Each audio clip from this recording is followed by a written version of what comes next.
Mesdames et messieurs les cadres et ressortissants de la sous-préfecture de Sédiogo et ceux du département de Silimatiali, messieurs les chefs traditionnels et leurs notabilités, messieurs les chefs de quartier et des communautés nationales étrangères, messieurs les représentants locaux des partis politiques, mesdames et messieurs les responsables des associations de femmes et de jeunes, honorables invités, mesdames, mesdemoiselles et messieurs, chers parents, vaillante population de Sédiogo, je voudrais encore une fois réitérer toute ma gratitude pour l'honneur que vous faites à la Côte d'Ivoire en venant massivement en ce jour béni du 7 août 2016 pour célébrer la commémoration de l'indépendance de notre pays.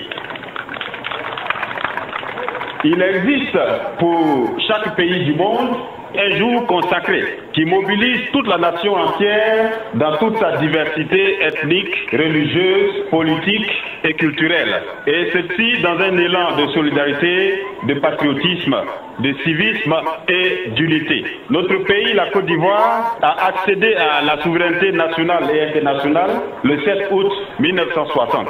Ainsi, la commémoration de cette date, fête du 7 août de chaque année, un jour consacré pour célébrer la nation ivoirienne. Parce qu'il faut le rappeler à chaque génération si nous ne voulons pas perdre la mémoire collective.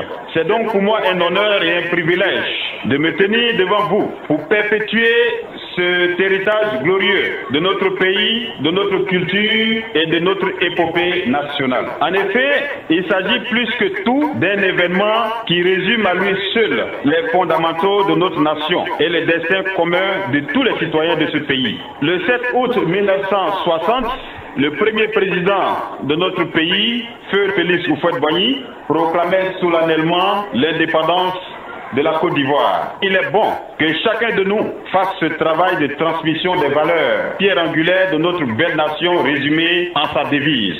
Union, discipline, travail. C'est dans l'union que nous écrirons ensemble les plus belles pages de notre histoire commune, mais également dans la discipline et dans le travail. Il est donc impossible de continuer de vivre ensemble et de perpétuer l'esprit de la nation sans obéir aux exigences de notre devise.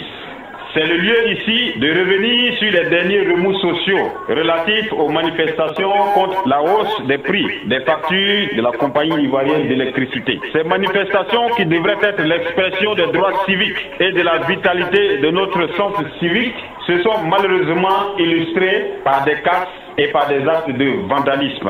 Ce n'est pas à cela que notre pays nous appelle. De tels agissements sont loin d'être compatibles avec nos lois et notre devise. J'exhorte donc tous mes concitoyens, et en particulier tous les jeunes de Sédiogo, à tourner le dos à la violence comme mode d'expression et de revendication. On a l'habitude de dire « seul le travail paye ». Alors, il nous appartient donc de ne pas faire la promotion des antivaleurs de notre devise. La Côte d'Ivoire a connu dans sa jeune histoire tous les soubresauts d'une vie, mais toutes les grandes nations sont passées par là. Acceptons donc notre histoire dans ses hauts et dans ses bas. Mais surtout, faisons en sorte de perpétuer le rêve des pères fondateurs, qui est celui d'un pays de la fraternité, de l'hospitalité, de l'union, de la discipline et du travail.